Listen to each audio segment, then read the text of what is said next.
സിംഗുവിൽ ഇപ്പോൾ സമാധാന അന്തരീക്ഷമാണ്. ഇവിടെ നിന്ന് ഇവിടേക്ക് വരുന്ന കർഷകരെയാണ് ഹരിയാനയിലെ പല ഭാഗങ്ങളിലായി ശംഭു അതിർത്തിയിൽ, കുരുക്ഷേത്രയിൽ, അപ്പുറം ജിന്ദിലൊക്കെ തടഞ്ഞിരിക്കുന്നത്. അവിടെ നിന്ന് ഇങ്ങോട്ടേക്ക് എത്താൻ ഇനിയും 100-ലധികം കിലോമീറ്ററുകൾ താണ്ടണം. പക്ഷെ ഇവിടെ സ്ഥിതി എന്ന് പറയുന്നത് അവിടെ നിന്ന് എത്തുന്ന കർഷകരെ തടയാൻ സർവ്വ സന്നാഹങ്ങളും ഒരുക്കി കാത്തിരിക്കുകയാണ് ഡൽഹി പോലീസ്. നോക്കൂ, ഇവിടെ വലിയ കണ്ടെയ്നറുകൾ, ഈ കണ്ടെയ്നറുകൾ വെച്ച് കണ്ടെയ്നറുകൾക്കുള്ളിലേക്ക് മണ്ണ് നിറച്ചുകൊണ്ടിരിക്കുകയാണ് പോലീസ് ചെയ്യുന്ന ഒരു കാര്യം. ഈ കണ്ടെയ്നറുകൾ വലിച്ചു കൊണ്ടുപോകാൻ വലിയ ബുദ്ധിമുട്ടായിരിക്കും. അതുകൊണ്ട് തന്നെ ആ ഒരു പ്രവൃത്തി, കർഷകരെ തടയാനുള്ള ആ നിലയിലുള്ള ഒരു പ്രവൃത്തി പ്രധാനമായി ചെയ്യുന്നു.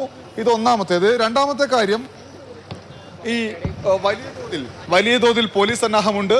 അപ്പുറത്ത് ബാരിക്കേഡുകൾ വെച്ചിട്ടുണ്ട്, അപ്പുറത്ത് മതിലുകൾ, കോൺക്രീറ്റ് മതിലുകൾ സ്ഥാപിച്ചിട്ടുണ്ട്. ഇങ്ങനെ വലിയ സന്നാഹം കർഷകരെ നേരിടാൻ വേണ്ടി ഇവിടെ ഒരുക്കിയിട്ടുണ്ട്. പക്ഷേ ഇതിനും അപ്പുറത്തേക്ക് ഇപ്പോൾ സമരം നടക്കുന്ന സ്ഥലത്ത് എന്താണ് ഇപ്പോൾ സംഭവിച്ചുകൊണ്ടിരിക്കുന്നത് എന്ന് പറയാം. ശംഭു അതിർത്തി, അതായത് പഞ്ചാബിൽ നിന്ന് ഹരിയാനയിലേക്ക് ആളുകൾ പ്രവേശിക്കുന്ന അതിർത്തിയാണ്. ആ ശംഭു അതിർത്തി വഴി ഹരിയാനയിലേക്ക് പ്രവേശിക്കാൻ ശ്രമിച്ച കർഷകരെ അവിടെ തടഞ്ഞു. അവർക്ക് നേരെ ജലപീരങ്കയും ഒപ്പം തന്നെ കണ്ണീർ വാതകവും പ്രയോഗിച്ചു. കണ്ണീർ വാതകം പ്രയോഗിച്ചത് മുകളിൽ നിന്ന്, അതായത് പോലീസുകാർ ഡ്രോണുകൾ ഉപയോഗിച്ച് മുകളിൽ നിന്നാണ് കണ്ണീർ വാതകം പ്രയോഗിച്ചത്. എന്നാൽ അതിനൊന്നും തടുത്തു നിർത്താൻ കഴിയാതെ ആയിരക്കണക്കിന് കർഷകർ മുന്നോട്ട് നീങ്ങിക്കൊണ്ടിരിക്കുകയാണ്. ഇപ്പോൾ നമുക്ക് ലഭിക്കുന്ന വിവരമനുസരിച്ച് ശംഭു പാലത്തിന് മുകളിലേക്ക് കർഷകർ എത്തിയിരിക്കുന്നു. പാലത്തിന് മുകളിലുള്ള ബാരിക്കേഡുകൾ ട്രാക്ടർ ഉപയോഗിച്ച് വലിച്ചുകൊണ്ട് പോയിക്കൊണ്ടിരിക്കുകയാണ് കർഷകർ ചെയ്യുന്നത്. മാത്രമല്ല, പാലത്തിന്റെ കൈവരിയുടെ ഒരു ഭാഗം കർഷകർ തകർത്തു.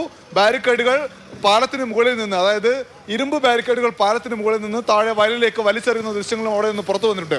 അതിനുമപ്പുറത്ത് കുരുക്ഷേത്രയിൽ ബാരിക്കേഡുകളെല്ലാം തകർത്ത് കർഷകർ മുന്നേറുന്ന ദൃശ്യം, ഒപ്പം ജിന്ദിൽ പോലീസും കർഷകരും തമ്മിൽ ഏറ്റുമുട്ടുന്ന ദൃശ്യങ്ങളെല്ലാം പുറത്തു വന്നുകൊണ്ടിരിക്കുന്നു. എന്തായാലും ഡൽഹിയിൽ കർഷകർ ഡൽഹിയിലേക്ക് എത്തുമ്പോൾ തടയാനുള്ള സർവ്വ സന്നാഹങ്ങളും ഒരുക്കി ഡൽഹി പോലീസ് കാത്തിരിക്കുന്നു. ശരി അനൂപ്, അർജുനിലേക്ക് കൂടി പോവുകയാണ്. അർജുനുള്ളത് ഖാസിപ്പൂർ അതിർത്തിയിലാണ്. അർജുൻ, ഡൽഹി പോലീസ് മാത്രമല്ല, പ്രതിരോധവുമായി ഹരിയാന പോലീസും അവിടെ നിൽക്കുന്നുണ്ട് ഒരു ഭാഗത്ത്. കർഷകർ എങ്ങനെയാണ് മുന്നോട്ട് പോകാൻ ശ്രമിക്കുന്നത്?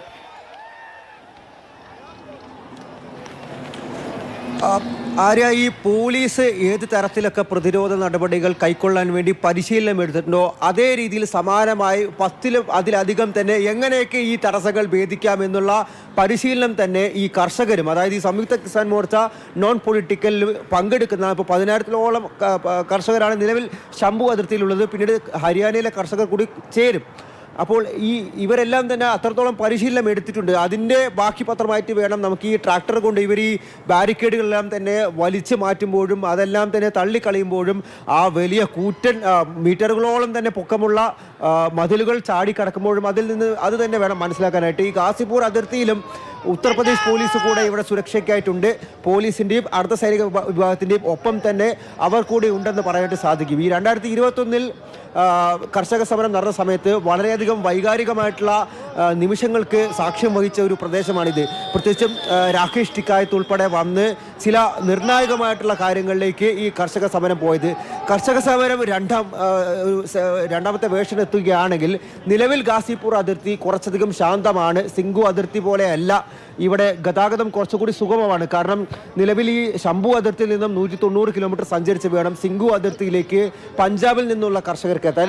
അവിടെ നിന്നും 40 കിലോമീറ്റർ അകലെയാണ് ഈ ഖാസിപ്പൂർ അതിർത്തി എന്ന് പറയുന്നത്. ഇതുവഴി വരാനുള്ളത് പ്രധാനമായിട്ടും ഉത്തർപ്രദേശിൽ നിന്നുള്ള കർഷകരാണ്. പക്ഷേ ഈ നിലവിലുള്ള ഈ സംയുക്ത കിസാൻ മോർച്ച നോൺ പൊളിറ്റിക്കലിൻ്റെ ഈ പ്രക്ഷോഭത്തിൽ വലിയ രീതിയിൽ ഉത്തർപ്രദേശിൽ നിന്നുള്ള കർഷക സംഘടനകളുടെ പിന്തുണയില്ല, അല്ലെങ്കിൽ വരും ദിവസങ്ങളിലെ ആ ഒരു പിന്തുണ ഏറിയുള്ളൂ. അതുകൊണ്ട് നിലവിൽ ഈ വഴി വലിയ രീതിയിൽ തന്നെ കർഷകർ എത്തില്ല, അല്ലെങ്കിൽ ഇനിയും എത്താനായിട്ട് മണിക്കൂറുകൾ എടുക്കുമെന്നുള്ള വിലയിരുത്തലുള്ളത് കൊണ്ടാണ് നിലവിൽ ഈ റോഡ് പൂർണ്ണമായിട്ടും ഗതാഗതത്തിന് വേണ്ടി തുറന്നു കൊടുത്തിരിക്കുന്നത്.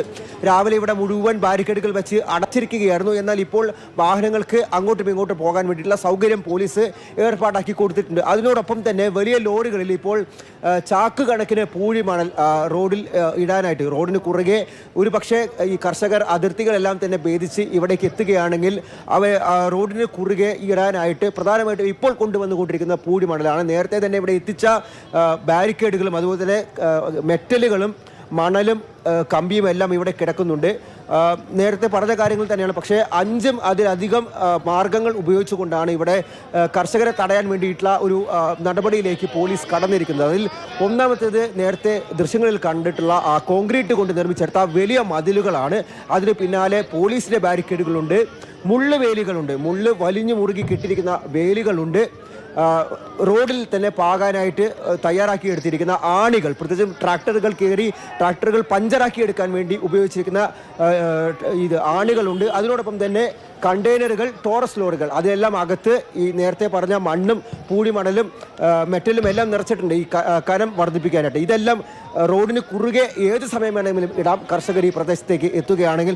അത്തരത്തിൽ ഒരു അടി പോലും നഗരത്തിനകത്തേക്ക് എത്താൻ സാധിക്കും, അല്ലെങ്കിൽ എടുത്തു വെക്കാൻ സാധിക്കാത്ത വിധം ഒരു ഉരുക്കുകോട്ട പോലെ തയ്യാറാക്കി എടുത്തിരിക്കുകയാണ് ഈ രാജ്യ തലസ്ഥാനത്തിൻ്റെ അതിർത്തികളെ. യഥാർത്ഥ രീതിയിൽ പറയുകയാണെങ്കിൽ ഒരു യെല്ലോ സെൽ, ലൈൻ ഓഫ് കൺട്രോളോ അല്ലെങ്കിൽ ഇന്ത്യ ചൈന അതിർത്തിയൊക്കെ അങ്ങനെ തോന്നിപ്പോകുന്ന രീതിയിലാണ് നിലവിൽ അതിർത്തിയിലെ ഒരു സുരക്ഷാ സന്നാഹം എന്ന് പറയാൻ സാധിക്കും. വരും മണിക്കൂറുകളിൽ പോലും ഈ സുരക്ഷ ഇനിയും വർദ്ധിക്കും.